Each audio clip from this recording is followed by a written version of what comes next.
நேயர்களுக்கு வணக்கம். இன்னைக்கு நம்ம எதை பத்தி பார்க்க போறோம் அப்படின்னா, பிரதமர் மோடி அவர்கள் வந்துட்டு பிரதமரா வந்ததிலிருந்தே பார்த்தீங்கன்னா, தொடர்ச்சியாக அயராம உழைச்சிட்டு வருது என்னன்னா, இந்தியாவ வல்லரசாக்கணும், இந்தியாவோட பொருளாதாரத்தை அதிகரிக்கணும் அப்படின்ற ஒரு குறிக்கோள் தான். நமக்கு பார்த்தீங்கன்னா, பிரதமர் அவர்கள் வந்த உடனே தெரியும், இந்தியா வந்துட்டு எந்த இடத்துல பொருளாதாரம் இருந்துச்சு, எந்த இடத்துக்கு கொண்டு வந்து சேர்த்திருக்காரு, உலக அளவுல எந்த அளவுக்கு பெருமையை வந்துட்டு கொண்டு வந்து அடைஞ்சிருக்காரு அப்படின்றது நமக்கு எல்லாருக்குமே தெரியும். ஸோ அந்த வகையில் பிரதமர் மோடி அவர்கள் வந்து இந்த வருடம் தொடக்கத்திலே பார்த்தீங்கன்னா, இப்போ இந்தியா ஐரோப்பிய நாடுகளிடையே பார்த்தீங்கன்னா, இந்த தடையில்லா வர்த்தக ஒப்பந்தத்தை நேற்று வந்துட்டு போட்டிருக்காங்க. கிட்டத்தட்ட 17 ஆண்டுகளாக பேச்சுவார்த்தை என்றது நடத்திட்டு வந்திருந்தாங்க இந்தியாவும் ஐரோப்பியாவும். பல்வேறு காரணங்களால் வந்துட்டு பேச்சுவார்த்தை தடைப்பட்டுச்சு. அதன் பிறகுதான் குடியரசு தின விழா, இந்த ஆண்டு குடியரசு தின விழாவில் ஐரோப்பிய யூனியன் தலைவராக இருக்கக்கூடிய உர்சுலா வான் டெய்லன் அவர்கள் வந்துட்டு பங்கேற்றிருந்தாங்க. அது மட்டும் இல்லாமல் ஐரோப்பிய கவுன்சில் தலைவர் ஆண்டோனியோ வந்துட்டு பங்கேற்றிருந்தாங்க. இந்த பங்கேற்ற அடுத்து தான் பிரதமர் மோடி அவர்களுடன் நேற்று வந்து பேச்சுவார்த்தை நடத்திருந்தாங்க. இந்த பேச்சுவார்த்தை சுமூகமாக எட்டியது அடுத்து தான் இந்த ஒப்பந்தம் வந்துட்டு நேற்று கையெழுத்தாகப்பட்டிருக்கு.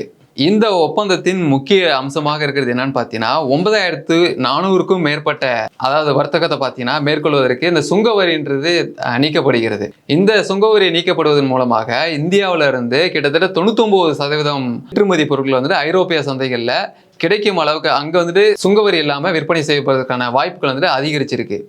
இதனால இந்தியாவில இருந்து ஐரோப்பியாவுக்கு பார்த்தீங்கன்னா $75 பில்லியன் மதிப்பு சந்தை பொருட்களை வந்துட்டு ஏற்றுமதி செய்வதற்கான வாய்ப்புன்றது கிடைச்சிருக்கு. இந்த ஒப்பந்தத்தால இந்தியாவில் உள்ள பல மாநிலங்கள்ல இருந்து பொருட்களும் பார்த்தீங்கன்னா ஐரோப்பிய நாடுகளுக்கு ஏற்றுமதி பண்றதுக்கான வாய்ப்பு அமைஞ்சிருக்கு. 6.4 லட்சம் கோடி அளவுக்கான சந்தை வந்துட்டு கிடைக்கும் அப்படின்றதையும் பார்த்தீங்கன்னா நேற்று இந்த ஒப்பந்தத்தின் மூலமா தகவல் வெளியில் வந்திருக்கு.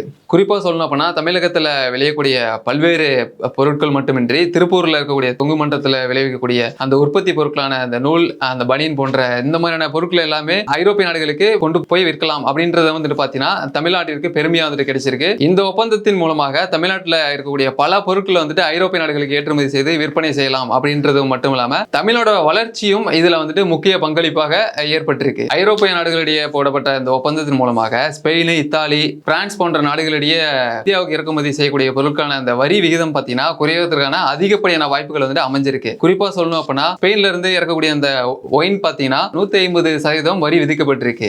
ஆனா இந்த புதிய ஒப்பந்தத்தின்படி இந்த வரியானது பார்த்தீங்கன்னா 25% குறைவதற்கான வாய்ப்புன்றது அதிகரிச்சிருக்கு. ரசாயன பொருட்களான இறக்குமதி வரி வந்துட்டு முழுமையாக நீக்க வந்துட்டு இந்தியா ஒப்புக்கொண்டிருக்காங்க. இதனால கட்டுமான தொழிலா இருக்கட்டும், மூலப்பொருட்களின் விலை பார்த்தீங்கன்னா குறைவதற்கான வாய்ப்பும் அதிகமாகவே அமைஞ்சிருக்கு. இந்தியாவில் தயாரிக்கக்கூடிய ஆடையா இருக்கட்டும், தோல் நகைகள், இப்படி பார்த்தீங்கன்னா பல பொருட்கள் வந்துட்டு ஐரோப்பிய சந்தைகளுக்கு ஏற்றுமதி செய்யப்படும். ஐரோப்பிய யூனியனிலிருந்து இறக்குமதி செய்யக்கூடிய 16 லட்சத்துக்கும் மேற்பட்ட விலை மதிப்பு கொண்ட கார் வந்துட்டு இறக்குமதி செஞ்சாங்க அப்படின்னா இந்தியாவில் 40% வரைக்கும் வரின்றது குறைவதற்கான வாய்ப்பு ஏற்பட்டிருக்கு. இந்த ஒரு சுதந்திர வர்த்தக ஒப்பந்தம் பார்த்தீங்கன்னா ஏற்பட்டதுனால இரு நாடுகளுக்கு இடையான வரி விகிதம்ன்றது குறைவதற்கான வாய்ப்பு இருக்கு. இந்தியாவோட பொருளாதாரம் பார்த்தீங்கன்னா உலக அளவில் ஏறுவதற்கான வாய்ப்பும் அதிகரிச்சிருக்கு. இது அடுத்த ஆண்டு முதல் வந்துட்டு நடைமுறைக்கு வர இருக்கிறது. எதிர்காலத்தை கொண்டுதான் பிரதமர் மோடி அவர்கள், அதாவது இளைஞர்கள் வேலை வாய்ப்பா இருக்கட்டும், விவசாயிகளோட தொழிலா இருக்கட்டும், தொழில் தொடங்குவோருக்கான எண்ணிக்கையா இருக்கட்டும், எல்லாத்தையும் கருத்தில் கொண்டுதான் பிரதமர் மோடி அவர்கள் இந்த ஒப்பந்தத்தை மேற்கொண்டு நல்லபடியாக முடிச்சிருக்காங்க. 2027 இருந்து இந்த ஒப்பந்தமானது நடைமுறைக்கு வர இருக்கிறது. பிரதமர் மோடி அவர்கள் வந்த பிறகு பார்த்தீங்கன்னா இந்தியா யார் யார் கூடலாம் வந்துட்டு இந்த சுதந்திர வர்த்தக ஒப்பந்தம் கொண்டிருக்காங்க அப்படின்னா, ஆஸ்திரேலியால இருந்து துபாய், அமெரிக்கா, இப்படி பார்த்தீங்கன்னா தொடர்ச்சியாக பல்வேறு நாடுகளிடையே ஒப்பந்தத்தை மேற்கொண்டிருக்காங்க. இப்போ இறுதியாக இருக்கு.